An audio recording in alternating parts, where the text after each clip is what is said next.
अस्सलाम वालेकुम students, welcome to Alhamd dynamic world. उम्मीद करता हूँ बेटा आप लोग खैरियत से हैं और खुश हैं। आज हम इस लेक्चर में एक्सरसाइज 4.4 स्टार्ट कर रहे हैं, लेकिन उससे पहले हम फर्स्ट 3 एक्सरसाइजेस कंप्लीट कर चुके हैं उसका थोड़ा सा रिव्यू लेंगे। वो रिव्यू क्या है कि हमने फ़र्स्ट एक्सरसाइज जब की तो हमने कहा कि जो आपके पास जो फ्रैक्शन दी जाएगी जिसकी आपने पार्शियल फ्रैक्शंस बनानी है, आप उसके डिनोमिनेटर में लीनियर फैक्टर्स देखेंगे। अगर लीनियर फैक्टर्स होंगे तो ठीक है, अदरवाइज़ पहले लीनियर फैक्टर्स बनाएंगे। जब हम सेकंड एक्सरसाइज में मूव करके गए तो सर हमने सेकंड एक्सरसाइज के अंदर डी ऑफ एक्स के अंदर लीनियर फैक्टर्स ही देखे थे, लेकिन वो रिपीट होना शुरू हो गए थे। यानी कि अगर हमारे पास एक फैक्टर दिया गया है x+1, ये लीनियर है, लेकिन इसके ऊपर होल के ऊपर क्या आ गया था, स्क्वायर, जिसका मतलब ये था कि ये रिपीट हो रहा है। ठीक है, जब हम थर्ड एक्सरसाइज में गए तो हमारे पास जो डी ऑफ एक्स के अंदर फैक्टर्स आना शुरू हुए सर, वो क्वाड्रेटिक फैक्टर से प्लस इररिड्यूसेबल थे, जिसे हम रिड्यूस नहीं कर सकते थे। जिस तरह से ये मैंने सारी बातें अभी बोली हैं, हर एक एक्सरसाइज के अकॉर्डिंगली मैं आपके सामने एक फॉर्म लिख रहा हूँ ताकि आपको ज़रा पिछली एक्सरसाइज का थोड़ा सा रिव्यू पता लग जाए। एक्सरसाइज 4.1, 4.2 और 4.3 एक्सरसाइज, हर एक एक्सरसाइज के अंदर हमने एक केस डिस्कस किया था। फर्स्ट एक्सरसाइज के अंदर हमने कहा कि डी ऑफ एक्स में जो डी ऑफ एक्स होगा सर, डी ऑफ एक्स क्या होगा, लीनियर फैक्टर्स वहाँ पर मौजूद होंगे। ठीक है, और सर उसकी एग्जांपल ये हो सकती है कि 7x - 25 over x - 1 into x+1। Sir ये भी लीनियर फैक्टर और ये भी लीनियर फैक्टर, तो इसकी पार्शियल फ्रैक्शन जो हमने कंसिडर की थी वो क्या थी, a ओवर x - 1 और b ओवर x+1। रूल ये था कि हम नंबर a लेट करेंगे और उसके नीचे फर्स्ट फैक्टर, b लेट करेंगे और उसके नीचे सेकंड फैक्टर। लीनियर के केस में इस तरह से कंसिडरेशन की जाएगी। 4.2 में d ऑफ x जो था उसमें आएंगे लीनियर फैक्टर्स ही, लेकिन वो क्या होंगे, रिपीटेड लीनियर फैक्टर्स, बट वो रिपीट हो रहे होंगे। ये हमने बात की थी। तो वो उसकी एग्जांपल अगर देखें तो फॉर एग्जांपल 1 ओवर डिनोमिनेटर में मैं लिख देता हूँ x+1 इंटू x+2 का होल स्क्वायर। तो देखें बेटा, ये फैक्टर लीनियर है और ये भी फैक्टर लीनियर है, लेकिन ये स्क्वायर ये रिप्रेजेंट कर रहा है कि ये फैक्टर क्या हो रहा है, रिपीट हो रहा है। तो a ओवर x+1 आप लिखेंगे, ये लीनियर है बेटा फैक्टर। अगर ये लीनियर है तो आप इसके ऊपर b लिखेंगे, और x+2 का स्क्वायर है तो फर्स्ट टाइम आप x+2 की पावर 1 लिखेंगे। फिर फर्दर जब आप नेक्स्ट स्टेप में जाएंगे तो c ओवर x+2 का क्या लिख देंगे, होल स्क्वायर। क्योंकि ये फैक्टर रिपीट हो रहा है तो फर्स्ट टाइम इसकी पावर 1 लिखी जाएगी और नेक्स्ट फ्रैक्शन के डिनोमिनेटर में लिखते वक्त इसको 2 लिख दिया जाए। और 4.3 एक्सरसाइज में हमने बात की थी कि हमारे पास क्वाड्रेटिक फैक्टर्स आ जाएंगे और वो इररिड्यूसेबल होंगे। 4.2 एक्सरसाइज में लास्ट क्वेश्चन हमने एक डिस्कस किया था जिसमें हमें क्वाड्रेटिक फैक्टर मिला था, लेकिन वो रिड्यूस किया जा सकता था, जबकि 4.3 के अंदर जितने भी हमारे पास डिनोमिनेटर के अंदर फैक्टर्स क्वाड्रेटिक आए थे वो इररिड्यूसेबल थे। फॉर एग्जांपल हमने कुछ इस तरह के क्वेश्चन डिस्कस किए sir, 9x - 7 divided by x+2, ये तो लीनियर है, लेकिन x² + 4 अगर इसकी बात करें तो ये क्वाड्रेटिक फैक्टर है। अगर ये क्वाड्रेटिक है तो इसको लिखने का तरीका क्या है, इसकी पार्शियल फ्रैक्शन जो हम बनाएंगे वो क्या होगी, a ओवर x+2 प्लस, चूँकि बेटा ये क्वाड्रेटिक फैक्टर है तो क्वाड्रेटिक के ऊपर रूल क्या है लिखने का, हम ऊपर लेट करेंगे bx + c। तो a तो हम ऑलरेडी लेट कर चुके हैं, तो नेक्स्ट हम किस फॉर्म में लेट करेंगे, कॉन्स्टेंट्स bx + c की फॉर्म में, और नीचे आपके पास क्या आ जाएगा, x² + 4। तो ये हमने जो 3 एक्सरसाइजेस के अंदर काम किया है पार्शियल फ्रैक्शंस को कंसिडर करने का, वो मैंने आपके सामने इसका रिव्यू दिया है। अब हम क्वेश्चन नंबर 1 की तरफ चलते हैं जी।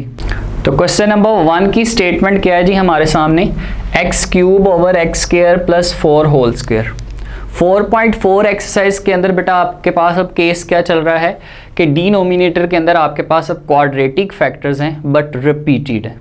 4 एक्सरसाइजेस क्या काम है जी? फर्स्ट में लीनियर फैक्टर्स, सेकंड में लीनियर रिपीटेड, थर्ड में क्वाड्रेटिक और फोर्थ में क्वाड्रेटिक रिपीटेड। रिपीट कर रहा हूँ फिर इस सारी बात को। फर्स्ट एक्सरसाइज में लीनियर फैक्टर्स, सेकंड में लीनियर रिपीटेड, थर्ड में क्वाड्रेटिक और फोर्थ एक्सरसाइज में क्वाड्रेटिक रिपीटेड फैक्टर्स आ जाएंगे। ठीक है, तो सर इसकी पार्शियल फ्रैक्शन कंसीडर करने का रूल क्या है? हम यहाँ पर लिखते हैं जी consider x cube over x square plus 4 whole square. क्या लेट करेंगे जी? क्वाड्रेटिक है चूँकि फैक्टर, तो हम यहाँ पर लेट करेंगे ए एक्स प्लस बी। और अगर रिपीट हो रहे हो तो आपको रूल बताया गया था कि जो स्क्वायर होता है उसको आप क्या करेंगे, फर्स्ट टाइम इधर स्क्वायर नहीं लिखेंगे बल्कि इसकी पावर क्या लिखेंगे आप? 1, यानी कि फर्स्ट टाइम आप एक फैक्टर लिखेंगे और नेक्स्ट टाइम चूँकि ये क्वाड्रेटिक और स्क्वायर का मतलब ये है कि ये रिपीट हो रहा है, तो आप यहाँ पे लिखेंगे अब सी एक्स प्लस डी और नीचे आ जाएगा सर एक्स स्क्वायर प्लस 4 का होल स्क्वायर। सर इसके ऊपर स्क्वायर था तो आपने एक वैल्यू इसके नीचे लिख देनी थी, एक इसके नीचे। सर आपने यहाँ पे अब स्क्वायर क्यों लिखा है? बेटा अगर हम इन दोनों का एलसीएम लेना तो इन दोनों का एलसीएम लेके यही वैल्यू बननी चाहिए, और ये तब बनेगी अगर हम फर्स्ट के नीचे पावर 1 लिखें और सेकंड के नीचे पावर 2 लिख दें। इस इक्वेशन का नाम बेटा आप क्या रख देंगे? Equation number 1। और फर्दर आपको पता है कि हम क्या करते हैं जी, लेफ़्ट साइड के डिनोमिनेटर में जो वैल्यू होती है उस वैल्यू के साथ ईच फ्रैक्शन को क्या कर देते हैं? मल्टीप्लाई। तो हम यहाँ पर स्टेटमेंट लिखेंगे मल्टीप्लाइंग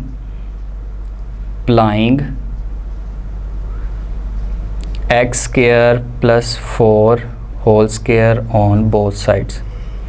तो क्या आ जाएगा सर आपके पास? लेफ़्ट साइड पर जब आप x cube over x square plus 4 whole square को इस वैल्यू से मल्टीप्लाई करवाएंगे तो ये तो इससे कैंसिल हो जाएगा और लेफ़्ट साइड पर सिर्फ और सिर्फ क्या बच जाएगा? X cube.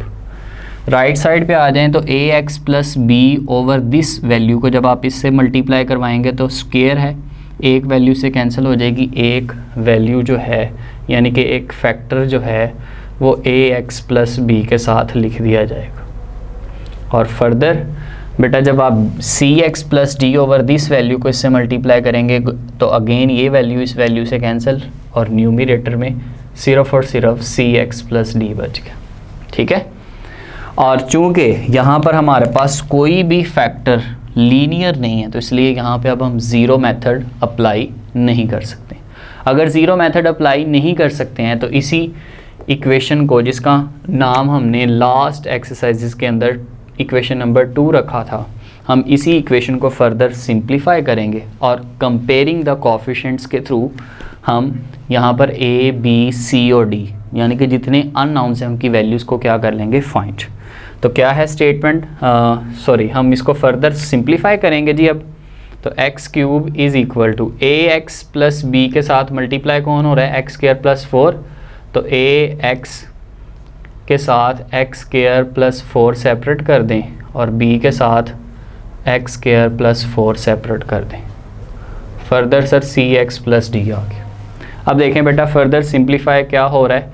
ए एक्स को मल्टीप्लाई करेंगे a x cube 4ax bx square 4b cx plus D.